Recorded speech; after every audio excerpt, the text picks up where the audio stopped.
Dying Light's Extinction difficulty was one of the most difficult challenges I've completed so far. Shops are more expensive, survivor sense is basically useless. You can't sleep. Yeah, I'm glad I'm done with that challenge.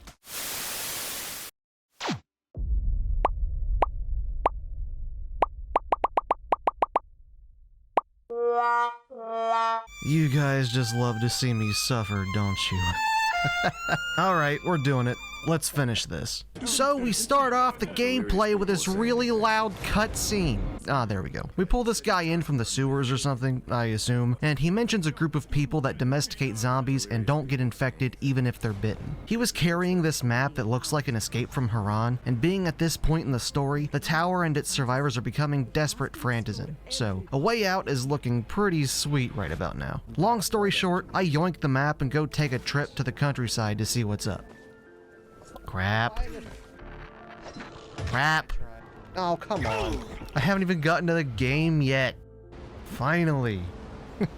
We're finally here. For those of you who have never played the following, as you can see, there are very little parkourable objects. This essentially means that there's never safety from zombies, especially during the nighttime. Needless to say, I think the night will be rather difficult on Extinction. But anyway, I immediately find a safe house, and just like any other normal person, I imagine, I climb over the fence like I own the place, start to explore, and search for someone to tell me more about these rumors I've been hearing about. Here I meet this guy named Jazir, who's their leader? To be frank with you guys, I don't think even once throughout the whole game did I see him do anything. But Jazir tells me a whole lot of nothing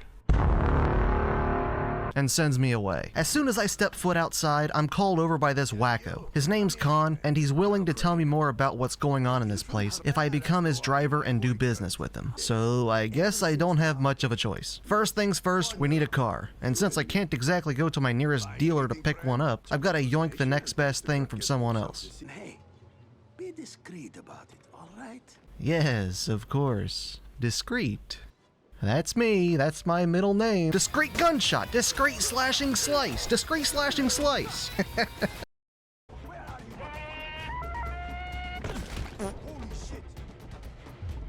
So now we have the buggy, and believe it or not, Extinction Mode changes everything about it too. The loot system for car parts, the skill tree, even the speed has been reworked. That being said, and I won't sugarcoat this, I really dislike the buggy. I know some people play the following solely to use the buggy, but I just feel it takes a decent chunk of what I love about Dying Light out of the equation, that being parkour. So every time I start a quest and see that the destination is over a kilometer away, expect to hear an audible groan in dismay. Oh.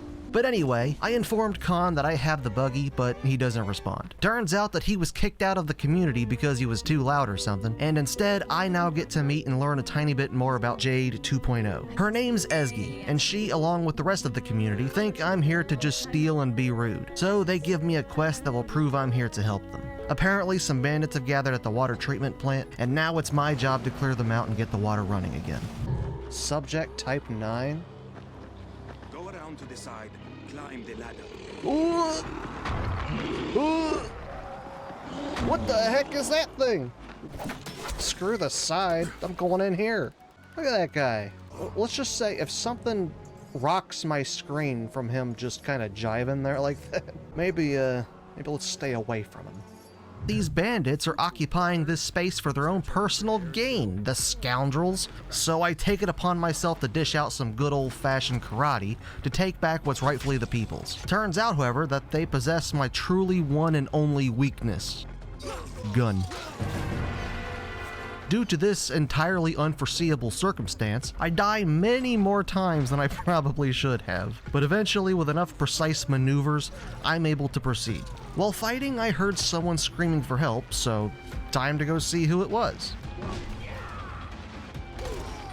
There we go. For the last half of this mission, you're supposed to hop in your buggy and follow a bursting pipe to a valve and ease the pressure from the pipes. But since I don't want to drive, I pass the buggy and start to run. Turns out that you can't do this. You simply don't have enough time. As much as I would love to avoid the buggy in its entirety, some missions sadly require its usage. It's time to return to Jazir And believe it or not, people are nice to you when you do something absolutely crucial to their survival. Who knew? So he sits down after a long day of doing nothing and decides to tell me now about the information he kept from me in the beginning. The key to surviving the Haran virus? Live, laugh, love, home is where the heart is, living on a prayer, and other similar quotes you might find as decoration at your mom's house. Me personally as Kyle Crane in this game, I tend to go by the life motto of do life-threatening tasks for total strangers for the possibility of earning about $3.50. But seriously, he tells us that by praying to this mother of theirs, they never turn and are taken care of, but she only talks to those known as Faceless, who are pretty much her followers. And I might be able to get their attention if I do enough good for the community. Unfortunately, this is where the main gameplay comes into the game. Instead of having a main storyline to follow like in the base game, every main quest is locked behind this trust level that you can only raise by doing side missions, securing safe zones, and generally just helping people. It's not a terrible system, and it does give you incentive to go out and do side quests, but I really would have liked more main story quests to follow. But now that I'm semi-trusted, Jazir sends me to meet Bilal, who will give me some things to do to prove my worth against the Faceless.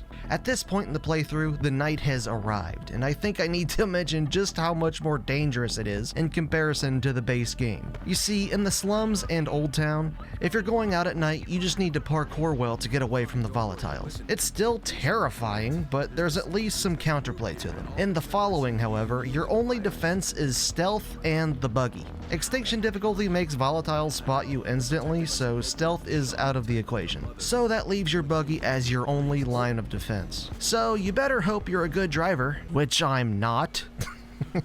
Some people recommend that I just sit and wait until daytime, but that wouldn't be any fun, would it? The whole challenge of Extinction is being forced to go out at night, so I set out. And to my surprise, I actually make it with relative ease for my first time. This is where we meet Bilal, and I must say he and all the other NPCs you interact with in the following are so expressive. Look at all these hand movements he's doing. The dude's about to do a fireball jutsu or something. First up on the list of things to do for the people, restore the power. You're able to restore safe zones in the following the same as in the base game, but you need the power in order to do it. My only problem? That frickin' thing right there. If I so much as step foot outside at nighttime, I get spotted and chased across the world by the Terminator himself. And I don't think you need me to tell you that one hit from these guys is almost an instant kill on Extinction. It doesn't help that my buggy exploded and now I'm able to run faster than I can motor, so there's a couple of times that I actually sprint to the other side of the map. You can tell just how long it took me to run here because it's daytime now, but when we finally arrive, we find Ali surrounded by blue mist and one of the Faceless. This is an example of the zombies not attacking when the Faceless are around, and if I had more than just this knife and my machete, you bet I would have taken better advantage of it for XP. But for now, I just talked to Ali to get started. Need anything else? Oh boy, here we go. You'd think Crane would stop asking how he can help by now.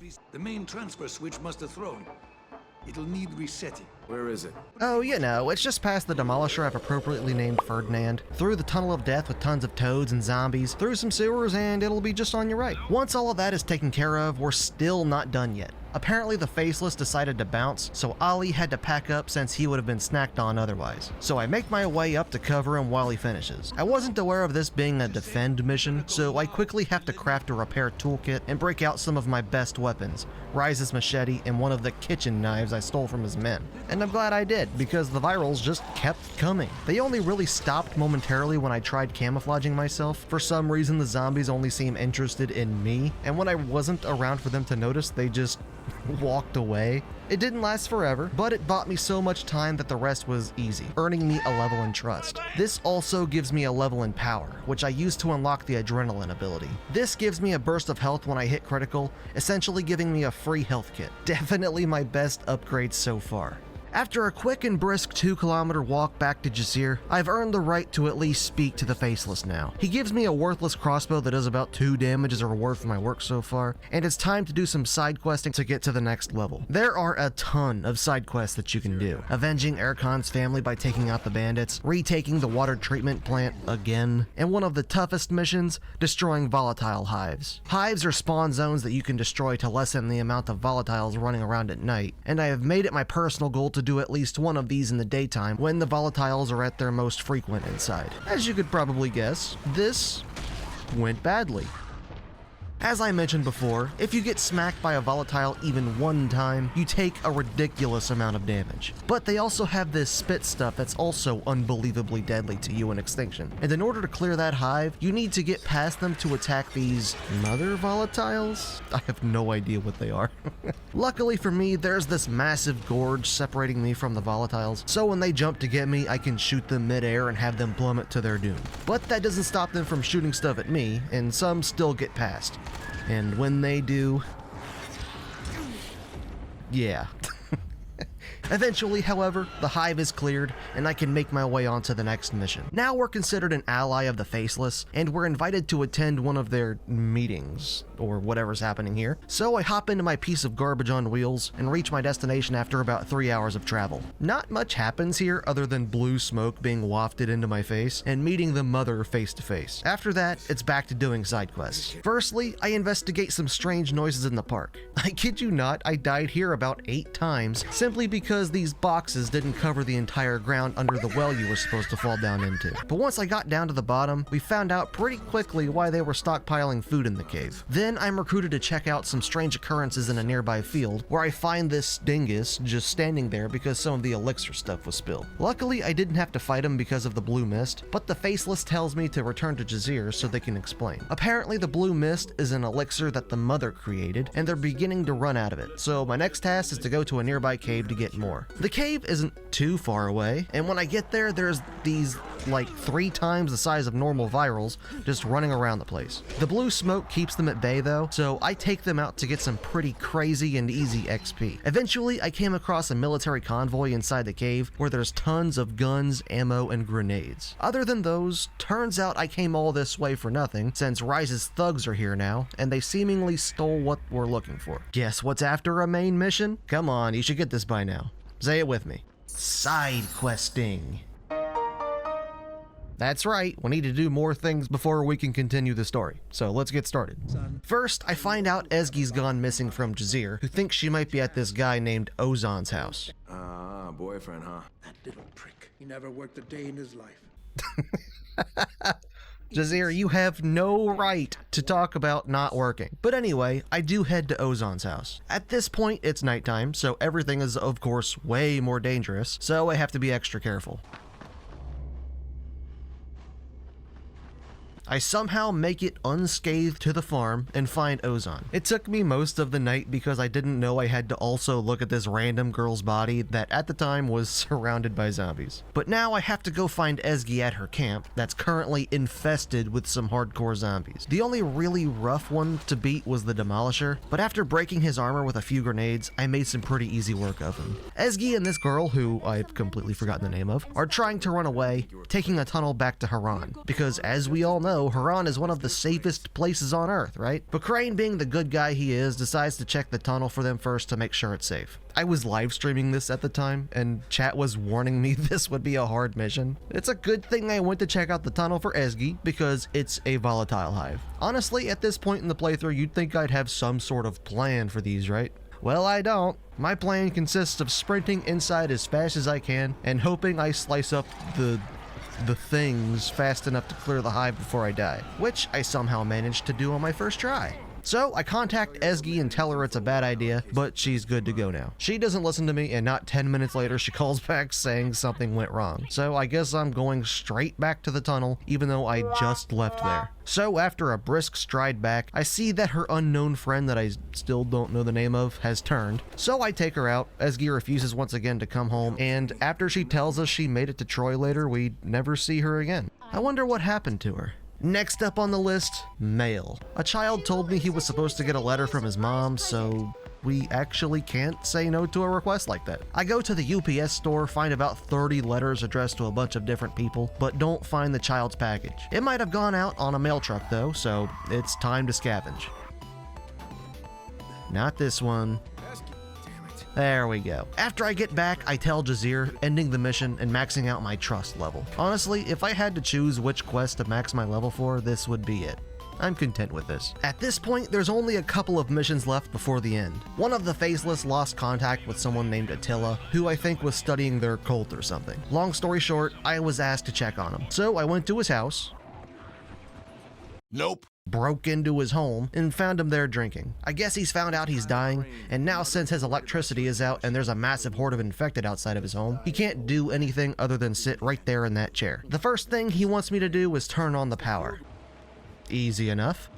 Next up on the list, I need to go to 3 different monoliths about 40 light years apart from one another. You guys are lucky that I have editing to speed this up. But at the end of my expedition, I find this red mask that I bring back to Attila. Later, we return, finding a note on Attila's door detailing how he came to be in Haran. He was invited to come by the local colonel, and then their world ended. The colonel got bitten, and he asked Attila to give his wife a code if he deemed her worthy to receive it. You know, that she hadn't gone crazy or something. Turns out Attila, didn't make it, trying to reenact one of the prophecies that he read about. Time to make my way back to Jazeera one more time to give him the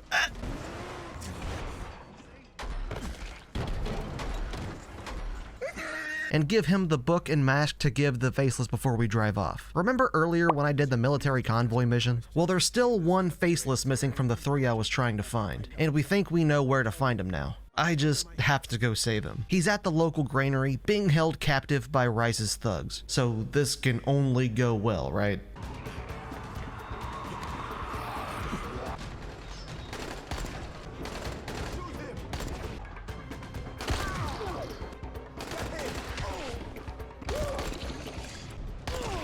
Okay, so this gun is the absolute worst. Why does it keep missing every single shot? What's going on? That's it. It takes most of the week, but I finally take out this last Iron Man. These dudes were doing some not so neighborly things to our friend Orkin here, trying to get information out of him. His last words to us being lighthouse. So I may be wrong, but I think he wants me to go to that dam way off yonder. Welcome to the epilogue, everyone. I head to the lighthouse to find the vials that Rise's men stole in hopes to bring them directly to the mother. I climb to the top and wouldn't you know it, Khan meets me with a good old swipe to the cranium. He's not only working with Rise's men, but he's one of their chiefs. So this being the case, it's not a huge surprise that Khan doesn't live for too much longer since one of Rise's men got hold of his RPG from the base game. After making quick work of the rest of the men, I pick up the vials and have to race to the dam where the mother is. It totally doesn't take me multiple times because I get the buggy stuck. Nope. No sir, definitely not. But once I'm done racing through the entire map to make it there, I climb to the top and I'm ready to meet the mother. The mother then goes to tell me all about herself. From what I understand, when her husband died, he gave her a map, key, and string of numbers that led her to a container that held a failed attempt at a bioweapon made by the military. She was about to turn into a zombie, so seeing no other options, she drank the vial. Breathing the liquid in is one thing, but if you drink it, it turns you into, well, this. A sentient volatile that has their senses during daytime, but succumbs to their instincts during the night. She can even use telepathy to speak to me, and she uses this to tell me in as abbreviated words as possible that humanity is just screwed and we need to make the ultimate sacrifice, giving up our lives so others can have theirs. The code I got from Attila is actually the code for a nuclear warhead she has in the back room. But since Dying Light the Beast is coming out soon, I thought, let's end this off on a win and see the canon ending. She doesn't like being rejected, forcing me to drink the elixir before chucking me down into the pit. This is the final boss fight of the game against the Night Mother herself. Apparently the fumes allow her to become Batman because she frequently keeps popping into existence right where I don't expect her to be. After she does though, she runs after me for a bit, to which I can just climb up on something and shoot her as she climbs after me. All I have to do is repeat this a couple of times and it allows me to the next phase. This is the phase that I've appropriately named Just Rush the SOB. As you can see, there's definitely more than 3 of her here and they don't stop coming. The system I came up with, run away and chuck grenades at my feet. By the time they get to me, they've already run over the grenade, and it takes out a decent chunk of them. You can see just how many I take out by the XP that pops when the grenade goes off. I use every grenade, getting about 25 kills in the process before moving on to the next phase. For the final phase, I'm already starting to turn into a volatile, incorporating her special volatile moveset, making this a good old-fashioned rumble. First, I have to take care of the 40 Night Mothers following me, which is easy enough just by climbing up on top of something and swiping at them before they can get up to me. Then the real fun starts when she shows her true form. I didn't really have a strategy for this. One swipe does a decent amount of damage to her, but her attacks are almost non-stop. I'm able to tank a couple of hits, but eventually I become too low and have to run away. Here's the secret though. As a volatile, if you don't take damage long enough, you start to regain your health at an incredible speed, even on Extinction difficulty. So I just kinda run around until my health is back, and then wail on her some more. The only other thing I really have to watch out for is her screaming ability that disintegrates my health. But after a good 10-minute battle, I finally take her out. The final movie sequence here is so cool. The Night Mother has been defeated, and we've got the vials. We make our way down this tunnel while our head is filled with hallucinations, and, well, I'll just let the rest speak for itself.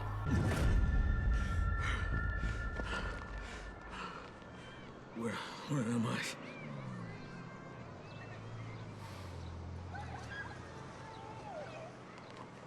Oh yeah, time to go home.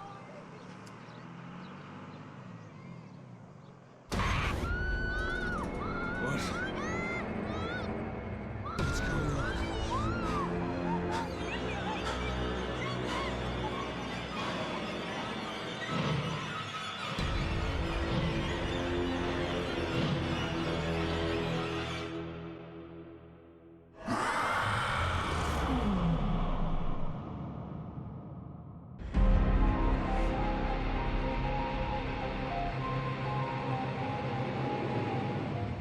So, what do you guys think? Is Crane the Night Hunter or just a sentient volatile? With the announcement of Dying Light the Beast, we know we'll be playing as Crane again super soon, and I could not be more excited. Aiden is such a fun and awesome character, and I could even see a game where the both of them come together, but there's just something about the OG Kyle that is awesome. I hope they continue to do him justice in the newest story because I know he's apparently a more rugged version of himself after everything that's happened to him. I guess we'll just have to see. Thank you all to my beautiful members. I appreciate you all. If you'd like to watch as these challenges happen live, I'd love to hang out with you. I wonder what mod is next. No, I don't.